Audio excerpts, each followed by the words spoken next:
Hello, fabulous friends, fans, and superstars. Welcome to Synchronicity Web TV. I am your host, Nadiya Shah, and this is your moment of synchronicity.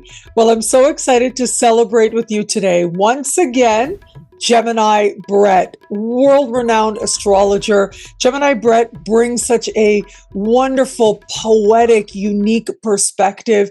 And what I love about Gemini's astrology is that he has this way of connecting sky with your experience as a student of astrology and your understanding of what's happening in your personal sky as well.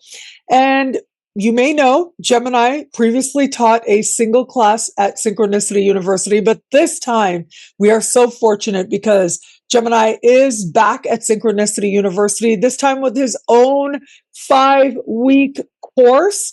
And it is about houses and so much more. So we're going to talk all about that.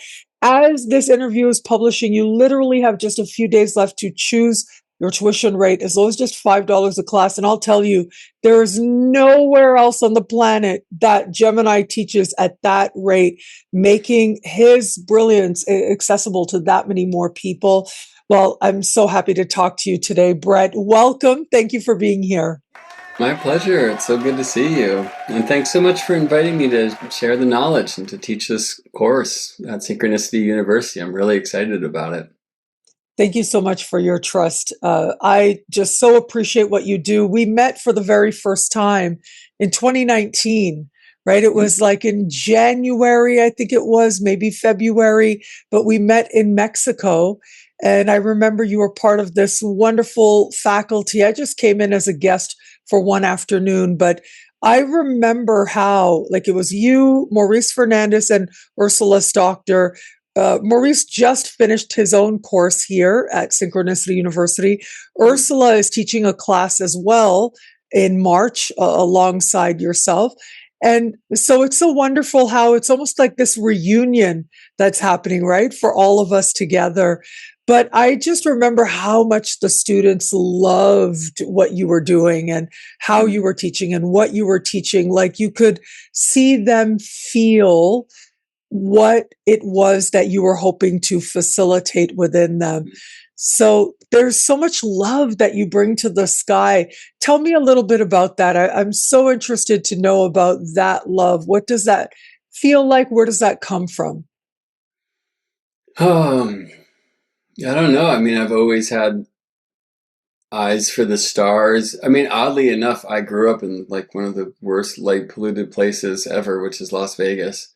So I was fortunate enough one summer to get to like the middle of nowhere, Wisconsin, and see the Milky Way for the first time in my life. And that changed me. But when I was young, I wanted to be an astronaut until I learned what astronauts have to go through. And then I wanted to be a star. I was a traveling musician for a long time. And then when I wanted to get back into school and studies, I thought I was going to train to like send robots to Mars and such.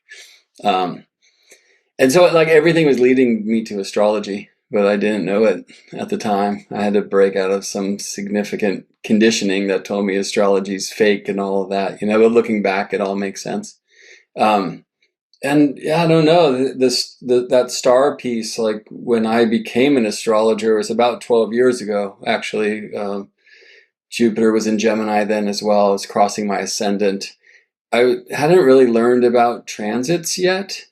But I had just learned that I had a Gemini ascendant. It's like right when I was new to astrology, and I was in Peru for the end of the beginning of the end of the beginning of the world at December solstice in 2012.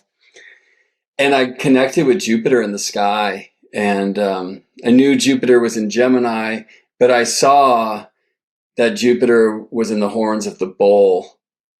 And that was that time when I really just had to start processing that tropical signs and constellations are very different things. I have been reading not much about astrology, but a lot about precession and turning of the ages from alternative researchers. And many had tied that to the long count Mayan calendar. So like John Major Jenkins was a great researcher and author whose work I was following at that time. And so I was in the jungles of Peru, and I just had this moment. I actually heard Jupiter say, sit down, boy. And I had to like deal with, okay, well, actually, in the time I just sat down. Later, it was like, did I just have a breakdown or something? Or did that planet just speak English to me? And I've chosen to go with the latter one. It just seems safer for my sanity. But it was, I don't know, a 2-4 hour conversation that started with sit down, boy, and then ended with now go spread the word. So it's been that like from the star connection in the first place. And I find it odd still, but it also makes so much sense that looking up helps me feel my earthly roots and feel that, I guess, design in the human incarnated soul to be a conduit between the above and below. And I think our craft, and certainly myself, like we can get so air and so mental and so stuck in the brain. So I'm always looking for more, as I say, earth astronomical ways, like more ways to bring the star wisdom into a more physical experience. So one of those things is to just get outside and to connect with the living sky. Another is through sacred geometry, which will be a portion of this course as well. For me, it's tea. Like I'm always drinking old tea from China. It's like old, ancient, rooted, and reaching plants, you know. But music and astrology is another passion of mine, and getting back to these old sacred sciences of number that were known as the quadrivium. So that's a long answer to a short question, but that stuff and much more. And I know that you recently had a child, you had a baby, and you are relishing this role. What is it like in terms of you have this connection with the sky, you're bringing all this astrological wisdom, but then having a child and co-parenting, well, maybe that's not the right way to put it, but you know, you're with your partner, the two of you are enjoying having the child. What is it like to bring that more poetic mind that you have into this brand new experience of being a parent to a baby? Hmm. It's a beautiful question. I think co-parenting is the right way to phrase it when we're on point, by the way. But Maya's named after a star, so that's been helpful. She's named after one of the Pleiades. And actually, when she was born, it was right at the Pleiades heliacal rise. And since she's been very young, I've been taking her out to the stars and like making sure the Pleiades touch her crown. And when she was born in our summertime, that was like happening in the morning, and now it's happening at night. So it's really fun to kind of experience the changing of the heavens with her. And we're always looking every day when the clouds are clear or night. It's like Mama Moon, baby. So she's helping me connect in a different way with the stars. Her moon is her sun is exactly conjunct my moon. So when I have lunar returns now, you know, it's like this thing that she and I share that I'm also really appreciative of.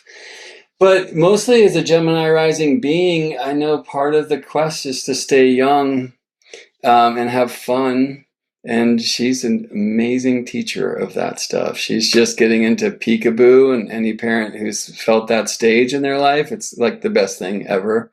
Just laughing baby is so amazing. And so she's at a beautiful place right now where, unless I'm, you know, listening to what's going on in the world or what people say is going on in the world, and I'm stressed out about that or anything else, it's just pure joy. That being said, we're tired. And, you know, I used to be able to just follow inspiration in the moment it arrived. Never been a great planner, you know, and so that's changing a little bit since the responsibilities have leveled up. I mean, that's been my way, I don't know, the last 5-6 years, where like family became more of my temple than hermit traveler wanderer being. And it's cool though, like how can we stay in spirit? How can we stay in quest, like even in the realms of the mundane? And yeah, I'm just so excited for, I love so much where she is right now that part of me doesn't want her to age at all. And then there's this huge part that is so excited for the conversations we're going to have. And I hope she's into this stuff. I mean, her chart seems incredibly mystical, but you know how it is. Sometimes we completely resist what our parents are into. So I'm going to do everything I can to not push, but also invite and offer experiences that might help. Anna and I took her to an ecstatic dance in San Francisco this weekend, which was pretty awesome, right? She's just crawling around while people are dancing and stepping into their selves in really beautiful ways. And so, yeah, hopefully we can give her enough experiences to keep her from going fully mainstream, but you never know, right? It's true. Let's see where her journey wants to take her, right? What her soul decides her journey is. But what a wonderful start and environment to be in with parents who strive to be conscious and actually sensitive to what your child's journey might be, and to even acknowledge that sense of, okay, of course, moon conjunct sun, that's love, right? That is just one of those very classic synastry aspects for love. And you're feeling all of that. But it's interesting, love will take you in all kinds of different directions. So let's see what direction she wants to go in. She feels supported in going in. But then also, you are embarking on this very powerful soul contract with this being, which is a beautiful thing. Have you heard this poem On Children? Oh, yes. Khalil Gibran. Yes. Yeah. The archer sees the mark upon the path of the infinite, and he bends you with his might that his arrows may go swift and far. Let your bendings in the archer's hand be for gladness, for even as he loves the arrow that flies, so he also loves the bow that is stable, right? It's like such a cool reminder. I mean, even more so with her brother, who's 9 now. Right. And he heads back and forth between our house and his dad's house. And we're like on the opposite side of every world. So he does a really beautiful job with it, which is quite admirable. But it's very cool to just see him. He's his own being. You know what I mean? And we try to share, and, I try to wait until he asks. Especially around things astrological, because his dad's not into it at all, or the opposite of that. But it's so cool, like just sharing and seeing where he's going and supporting, and being there, but trying not to be in the way. Right, is the goal. And it's like a really good teaching for teachers in general. Right. All my students, I always say, like, I'm not here to teach you my astrology. I'm here to further remind you to remember yours. Right. And that's another reason to go back to the first question you asked, like, why the stars? Because as I like to say, like, astrology is so much more than some symbolic language alone. Astrology is the poetic breath of nature. And when we re-nature our craft by reconnecting to the living skies, we will remember the roots of the rules and the proofs of the astrological equations we use. Right? So I love to show people the sky piece, because then as they get out and connect with the sky at their own time, the sky will teach them their personal astrological language, or help them further develop that, help them communicate that. And there's so many rules that we learn that it's like, where'd that come from? Why is the 12th house hidden things? Right? Like, what is that? And you go and you have experiences, and it's like, oh, that's why.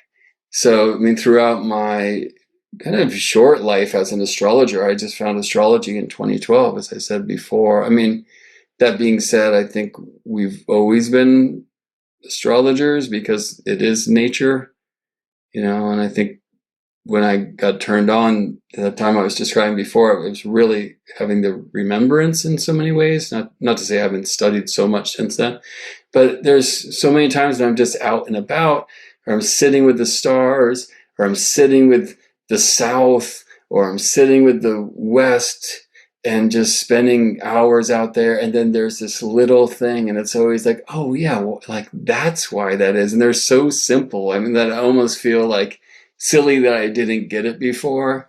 And that's, by the way, as a parent as well, like it's just these little kind of humorous learnings, like wisdom nuggets, And so that's my favorite thing as a teacher, is just to say like, hey, like this is why, or this is like the what behind the why.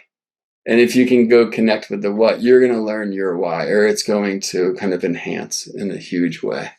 So I should also say about my love for the sky, I was fortunate enough to begin my astrological study with Daniel Gemario, then at the Shamanic Astrology Mystery School, with Kaylin Castell then as well. And they very much stress the importance of astrologers to have a connection with the sky. That being said, in that school, there really isn't much taught about the heavenly houses, which is the subject of this course at Synchronicity University. I mean, they kind of work like many modern astrologers do, right? That like the first is like Aries, and the second is like Taurus, and the kind of astrological alphabet, the natural house system, as we often call the zero Aries wheel. And by the way, in the course, I'm going to show why that actually is a thing, like the astronomical kind of foundation of the reason why I like to say the tropical signs are Earth's houses. But that's from the center of Earth. And we live on the surface. And we live on a surface that spins through the signs every day, right? And so the signs spin through the houses, and like making that connection and being able to experience that just daily motion of the sun rising and reaching and resting and rooting, and watching all the planets move through the sky like that in the northern hemisphere like a clock, and in the southern hemisphere the other way, right? And like it really turns you on to like not only that we're on this beautiful planet, but where on the planet we are in any moment of time. And it's interesting to me that the houses, I mean, they certainly were this way for me in my study, but I typically find with students as well that they might be the kind of least understood component, or the least kind of utilized component of our astro keys. And the odd thing is, on another level, they are probably the most natural thing, right? I mean, like they're the least understood, to the point where I often find when I'm teaching astronomy for astrologers, which I do a lot, it's kind of easy to bring people to the signs. Even though when I do, I want to show them a constellational zodiac, sidereal zodiacs, tropical zodiacs, and that can be a confusing thing. Again, how odd that tropical Gemini is with the bull in the sky, right? That's kind of hard to digest, but it tends to be when I show that the chart goes this way too, right? And planets moving through the houses like a clock, that one takes a while to kind of bring people into. So if I was teaching, I don't know, somebody new, the astronomy that's at the roots of our craft, I would take him outside and just be with sunrise and watch the sun move through the sky during the course of the day. When the sun's in the ninth, like look around and see what's happening on Earth. And the cool thing is you get to do the experiment again the next day. And the next day, it's like the quickest thing, right? And people often, in their wish to defend our craft against the attacks of the rationalists and the like, might go to, well, the moon and the sun control the tides, and we're made of water too. And I love that. And I've been tripping on the tides a ton right now. Maybe we should speak about that a little bit. It's fun. But, the first thing is in this piece that astrology is our energetic experience of the heavenly happenings. You really don't have to go beyond day and night. I mean, who has the same vibe at 3 a.m. that they do at 3 p.m.? And this is a spinning sky, right? And the sun rising and this, like, that's complete astronomy that brings so much astrology. So I think one of the reasons why I'm so fascinated with the heavenly houses now is not only that they very much work, as you know, Nadiya, like in reading charts, and helping people help themselves through consultation, but they're just magical in there. And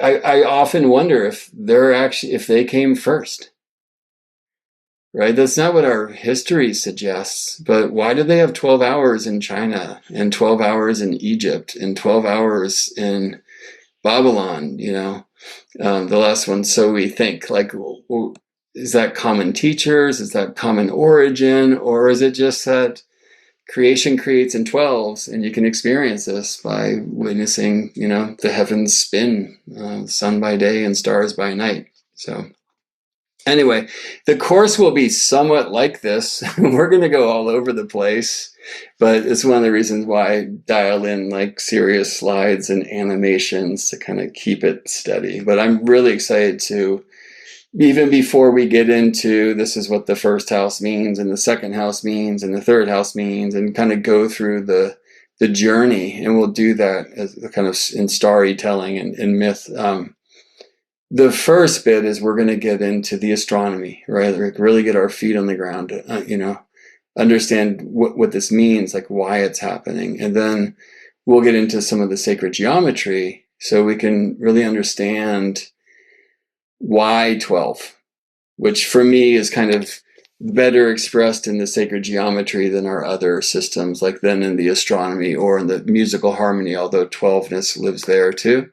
And then that will help us get into some of the old, deep kind of roots of the craft into the Hellenistic tradition of, like, why is it said that some houses are stronger than others? Where does that come from? And you need geometry, you at least need aspect theory for that, and you need the idea of the spinning sky and quadrant and angular and cadent houses, right? And then we get into things like the planetary joys, which I have so much joy spreading that knowledge, because many people won't learn about that in their astrology. And to me, it really works, right? And so I love traditional astrology, not necessarily for the way it feels the practice was conducted back then.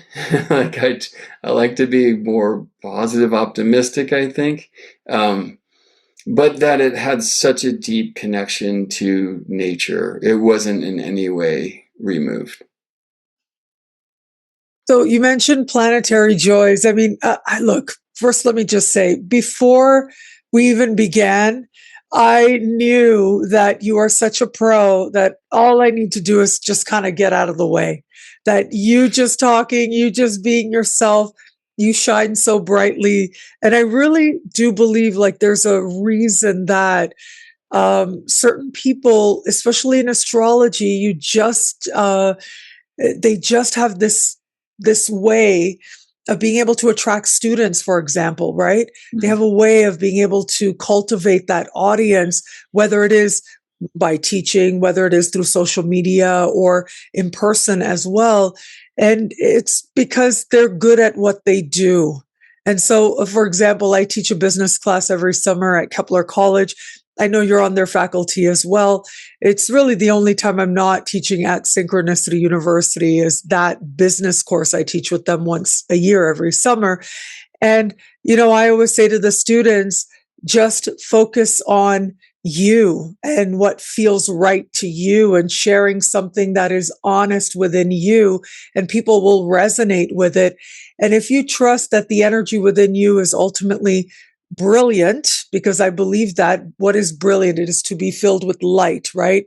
But to bring forward that light, to allow it to shine, it is, of course, going to end up attracting people like light does. But anyways, as you were sharing, look, so many questions came up for me. I wanted to also say, Las Vegas, actually, I love Las Vegas, and there's a few reasons for that. One is I do have a Sag moon. I think more people know I have a Sag moon than they know I have an Aquarius sun. But I have a Sag moon. So just on that level, the party, there's like always a party, which is amazing, and the lights. But I have found that Las Vegas has like a lot of everything that you could possibly be into. And so I remember being in Las Vegas and going out to I think they're called the Redstones, right? Is that what it's called? Yeah, But Red Rocks. Red Rocks, thank you, Yep. the Red Rocks. And it was incredible because it looked like the ways in which some of the ancient Mayan temples look like, the ancient Mayan pyramids and how they are carved. It looked like that, but it was nature.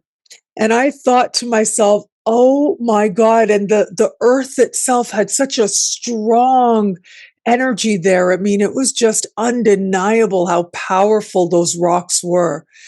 And I just found that so fascinating that on the surface, it seems like contrast, but I think it's just life. The volume is like higher on life in general there.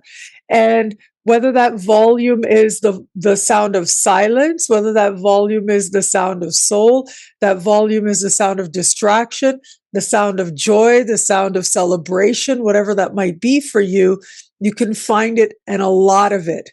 So I love that that's part of your origin story is being from Las Vegas. You already are carrying that with you because I do think that we carry the places we have been and especially where we've spent a lot of time. And that whole idea of the Milky Way, it was very recently, just last year, no, 2023, a year and a half ago, I went to Bolivia and I went to the salt flats. I don't know if I mentioned this to you last time because it was such a defining experience for me. But there's these very famous salt flats in Bolivia. And I went out there, I did the sunset tour. And when the sun went down, I had never seen the Milky Way like that in my life. And when I looked at it, it made total sense that the ancients would look at this like the way we look at television, because that's how active it is. And you could see the stories unfolding.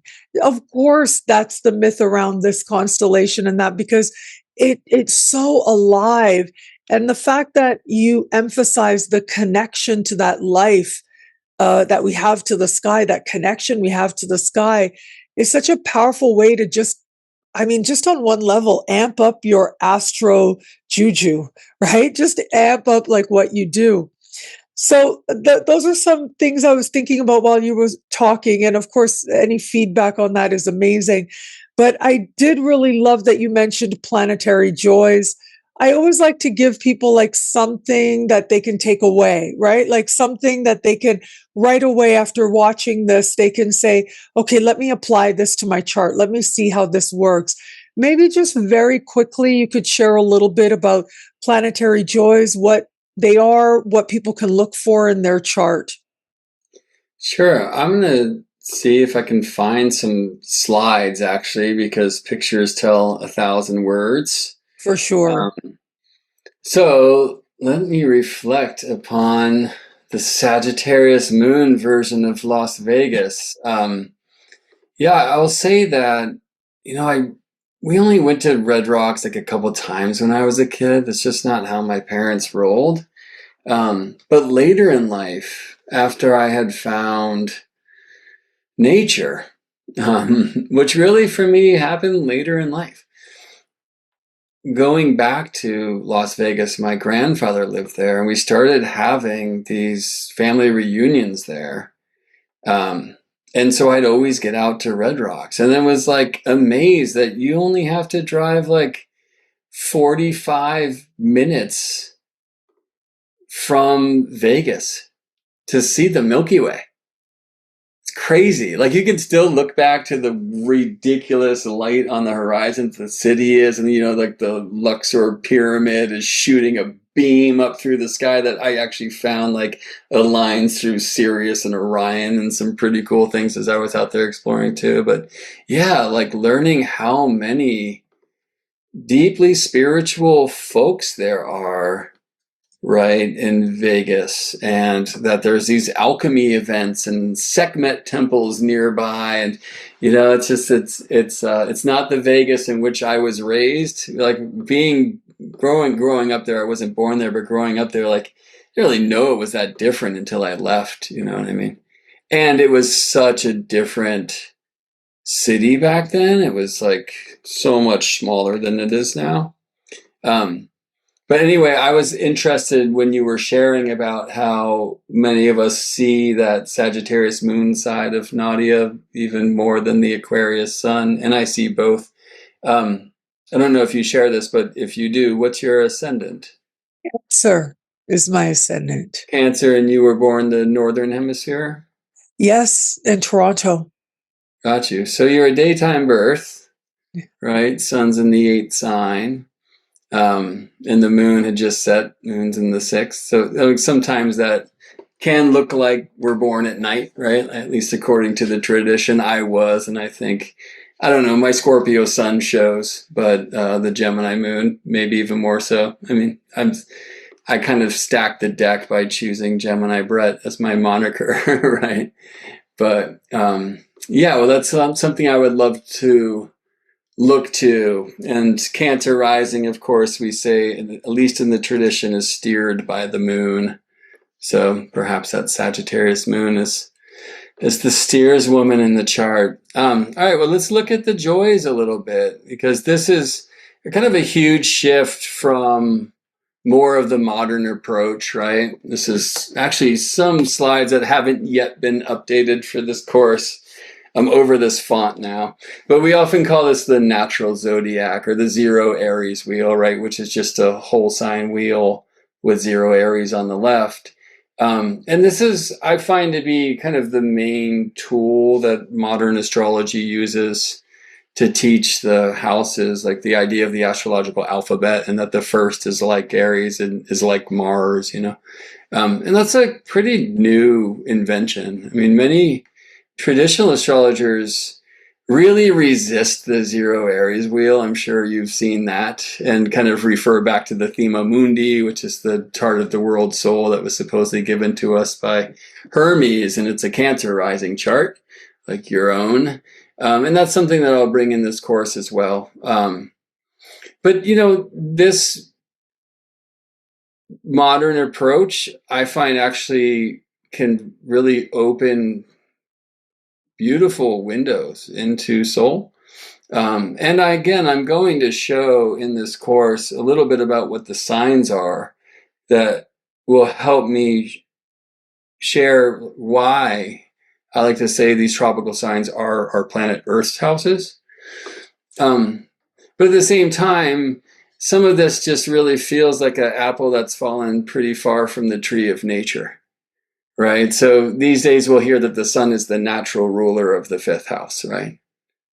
And the idea, everybody knows this that's listening to this, I'm sure, is that if Aries is the 1st, then Leo is the 5th, and Leo is said to be the sun's home, and so then the sun is associated with the 5th. And you can see that there's passion and romance and games and kids. But, an interesting question that I haven't seen many pause to ask is, why would the sun want nighttime? Right? Like, Yeah, that that's kind of incredible. seems pretty far off, Yeah. right? Because of course what differentiates houses 1 through 6 from 7 through 12 is that 1 through 6 are beneath the ground and 7 through 12 above. I should just say, if you're using whole sign houses, then part of the 1st will be above the ground and part of the 7th will be below. But the 5th is always beneath the ground. And, like clock time is certainly not natural. Really, the sun moves through the 5th during the 3rd and 4th hours of the night. But because we're kind of in clock construct, you might say like 8 to 10 p.m. That's not going to work throughout the seasons. Like, is that really solar time? And probably not. So as the sky spins and the sun comes to rise, right, we get to midday when the sun hits the midheaven, and this is where the sun is said to rejoice. Maybe you can hear Maya is not rejoicing right now. Yes, yeah. Which just makes so much sense. This is sunburn hour, right? This is literally the height of the light. In the moment that the sun moves from the 10th to the 9th, that's midday. That's the sun's culmination. And traditionally, we know the 9th is associated with long distance journeys. It's helpful to have the sun up when you embark, but also with God in the tradition, or spirituality, or universe, we might say these days, with astrology, with divination, with so many things that in ways I feel we've kind of disconnected from the sun.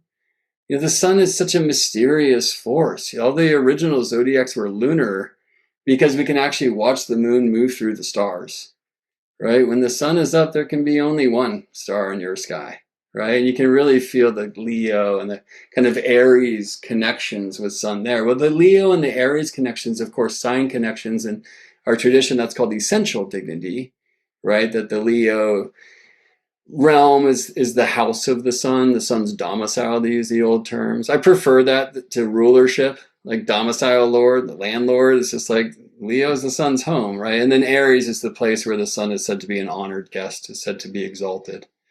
But in the tradition, to use that term, planets rule signs, but they rejoice in houses. And the sun rejoices in the 9th, and it just makes all the sense in the world. And on the opposite side, moon is said to rejoice in the 3rd. These words that you see around here are from the Hellenistic tradition. I'm not sure if they're exact, but they're probably pretty close to those that I first learned in Chris Brennan's wonderful Hellenistic astrology course.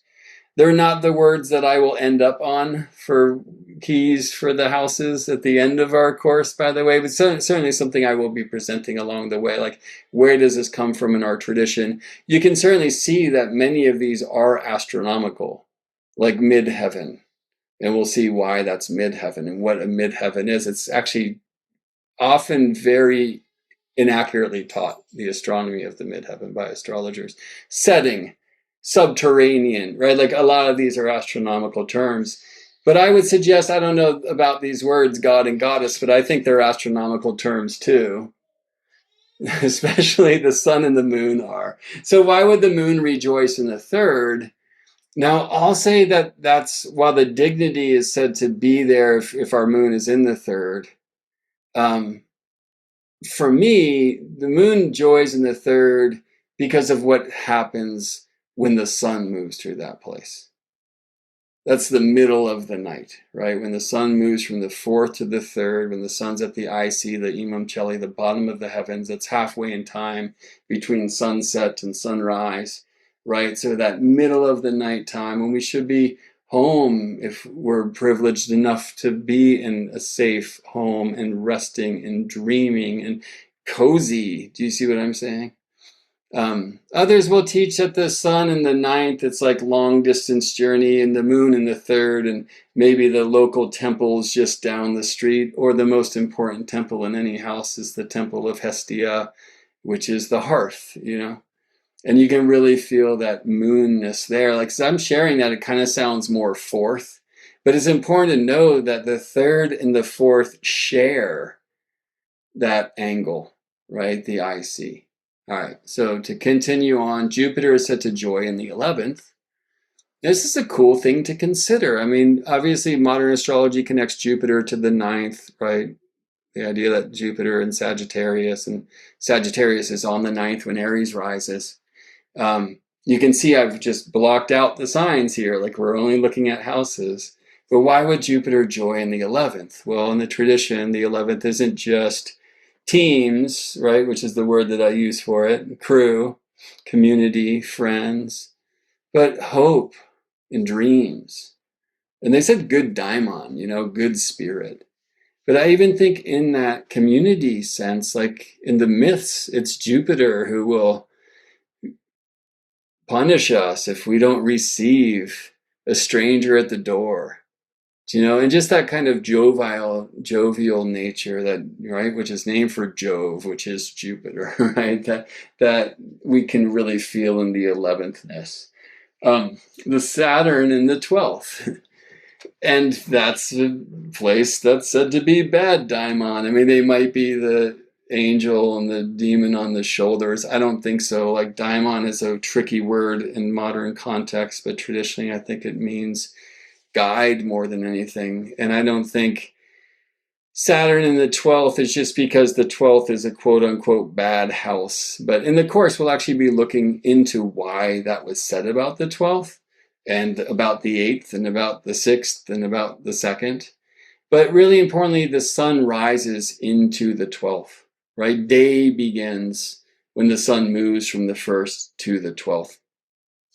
And that's like, all right, stop all that dreaming, meditation, tarot card stuff and get to work, which feels kind of Saturn. Like, hopefully we're not living that life, and we can actually do what I feel Saturn in the 12th is as well. I think we've had an opportunity with Saturn moving through Pisces recently, perhaps sharing some of that energetic connotation as well. Like, how can we stay grounded in the storm? And like, what are the rules of the dream and these kinds of things? So Venus is said to rejoice in the 5th.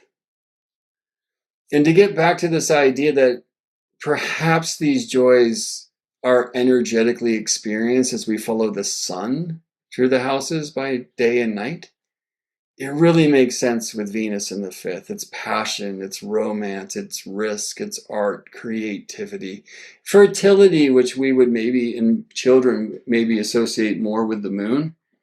But, where do they come from? So these days people teach the 8th, right, as the house of sex and death and taxes or whatever. But traditionally it was the 5th was the place of romance and all things that come from that. And you can really feel the Venus there. Again, in clock time, 8 to 10 p.m.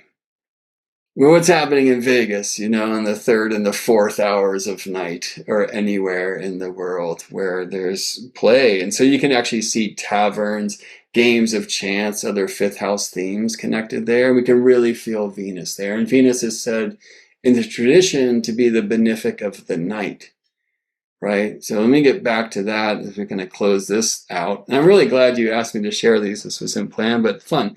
Mars is said to rejoice in the 6th. Coolest thing I've heard about that helps us release this idea that like Mars is some malefic and the 6th is a bad house of illness. Like, that's often what's taught.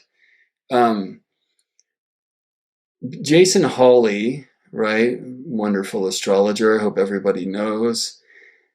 I first heard share a deep reasoning about Mars rejoicing the 6th that made so much sense to me. Jason worked as a psychotherapist for a long time, and so seeing clients consistently.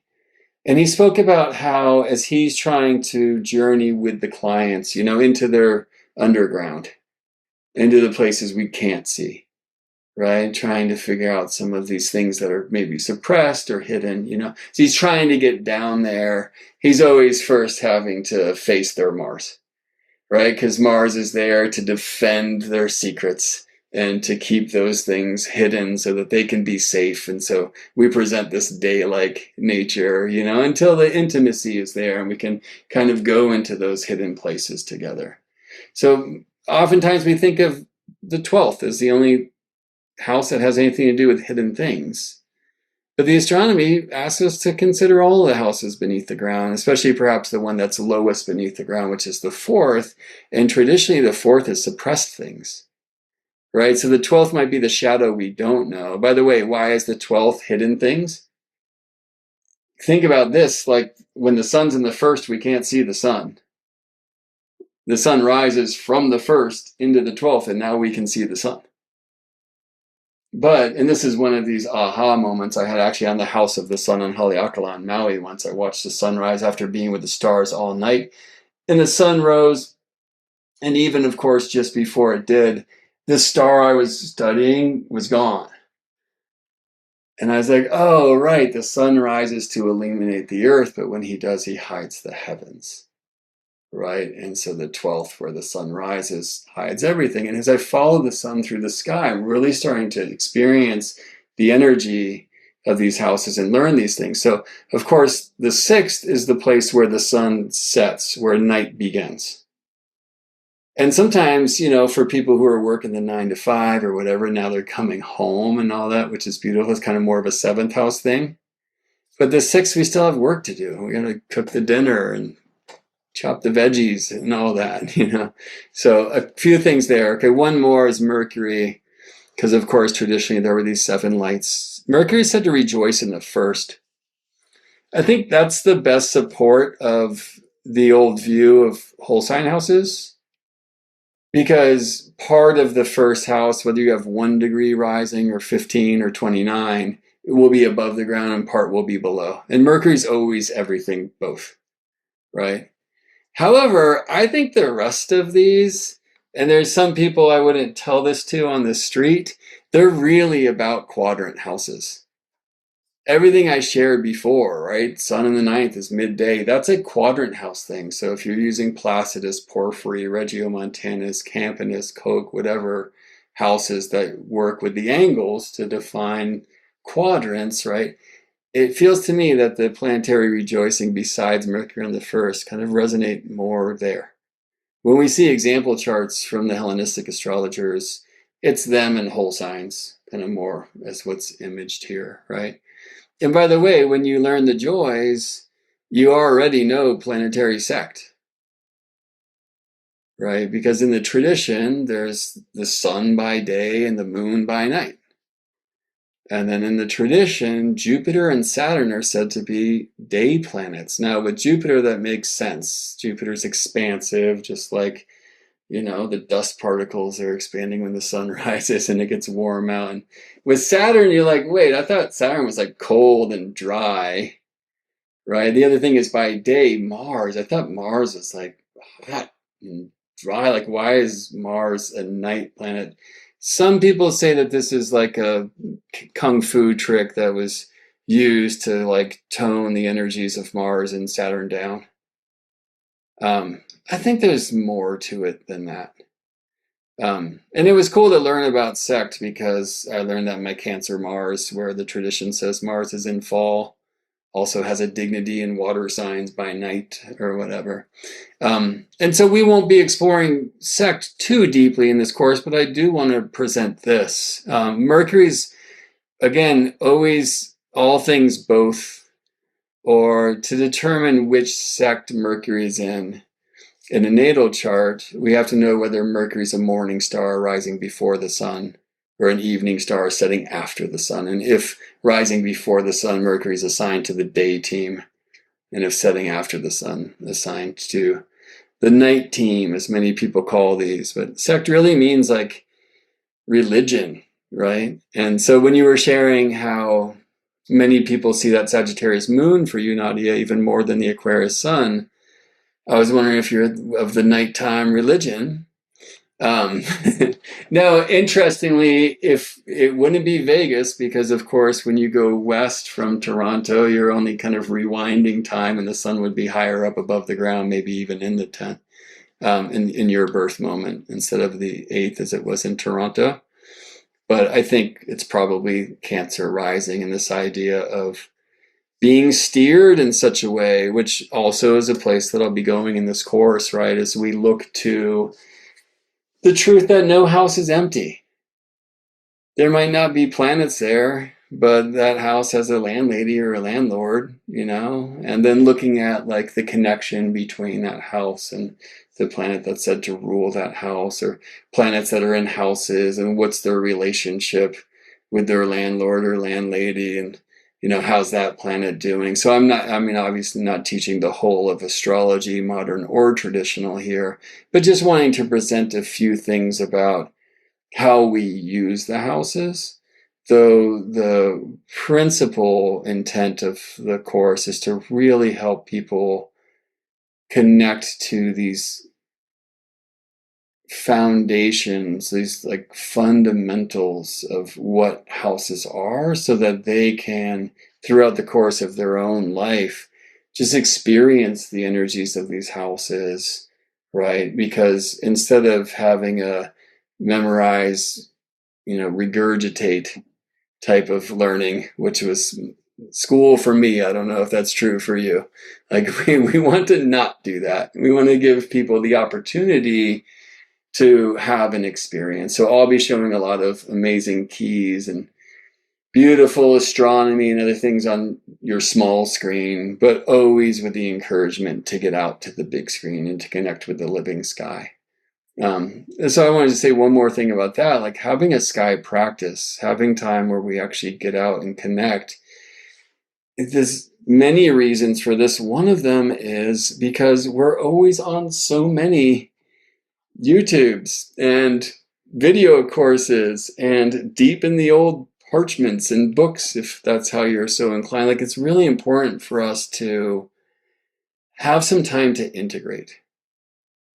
So if you even just give yourself 45 minutes, even 10, to get outside, see the stars, or see the clouds if that's how it is, or feel the rain if it's like that at the time, it just really helps us actually bring the information from kind of mental cloud, right, like down into the body, where the memory really lives, So my attempt in this course, in all things, is to try to offer some keys that will really just open doors to the temple.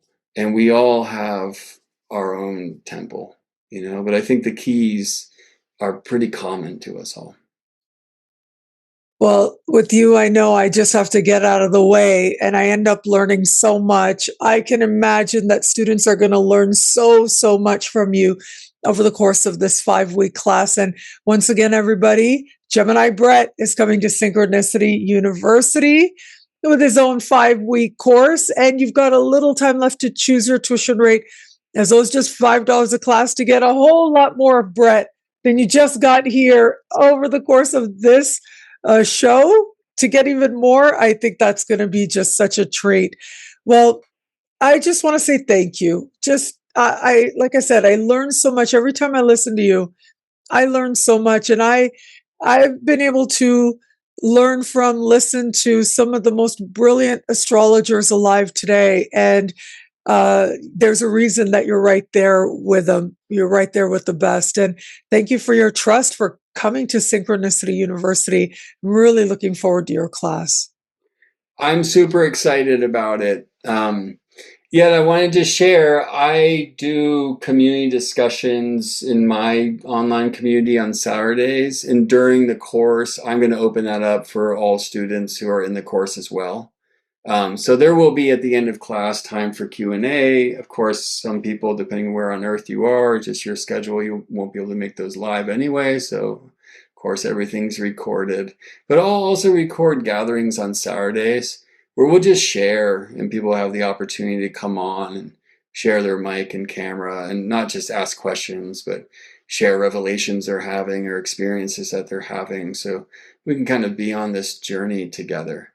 So I'm also really excited to meet many new friends, I hope, and reconnect with many friends that I've maybe met through these internet waves in this Aquarian age that's dawning, or found at NORWAC or another conference, or been out on Earth together, But yeah, I hope you'll come in. It is on the lower side of the sliding scale, as Nadiya said.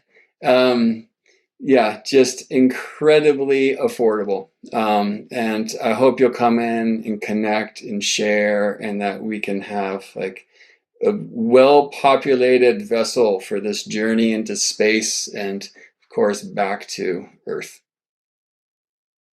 So beautifully put. Well, thank you so much again, Brett. So grateful for you. And thank you, everybody out there, for watching. Until we connect again, take care. Bye.